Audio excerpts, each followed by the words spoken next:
I was thinking about the concept of AI taking over and what that actually entails. Because I want to use things like, AI drawing and stuff.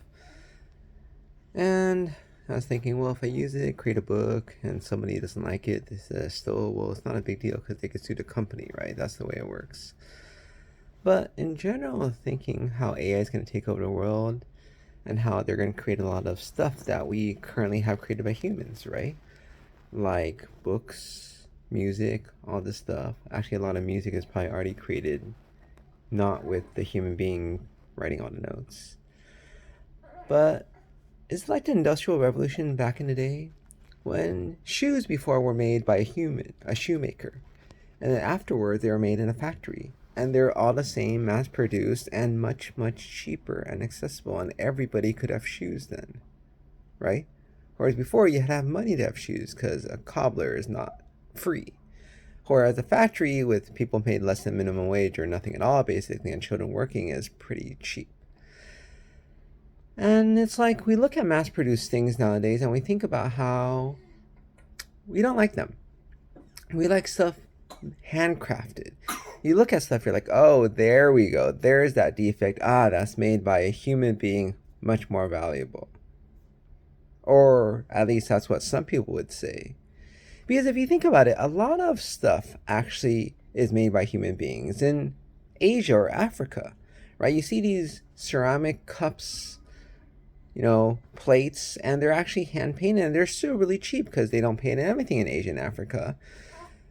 But they don't really have defects. I think what you're talking about is an artisan, like, a person who does clay in the US or Europe. That's when they're valuable. I was thinking, is that going to be the same with AI, right? You may say, okay, human beings, they have some typos, and in the future, that's a good thing. Like how in the past, 20 years ago, nobody would have thought that, a cup that's a little bit abnormally shaped is a good thing, right? But now we say, whoa, it's wonderful because it's handmade. In the future, do we say, oh, this, essay has some typos, some grammatical errors, that must be written by a human, that's a good thing? Is it? I think it's not. I think the key is you're saying that it's a good thing because you think it's made by a human. In the same way that we say that this cup is valuable because somebody famous used it. Or this tissue is from Justin Bieber and thus, it's worth $1 billion, right? It's not because it is. It's because we think it is. And that's what imparts the value. So is AI really going to change what we value? I mean, superficially, we might value typos, whereas right now, I hate them. But it's still not going to change because their perception is still going to be somebody spent more effort on this. It wasn't mass produced, and thus it's more valuable. I think that's always been the case. Just human nature, right?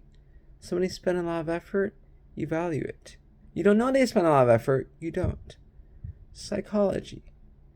And I think it'll still be that way with AI. So there'll be pieces of music that you love, created by AI. There'll be pieces of music that you love even more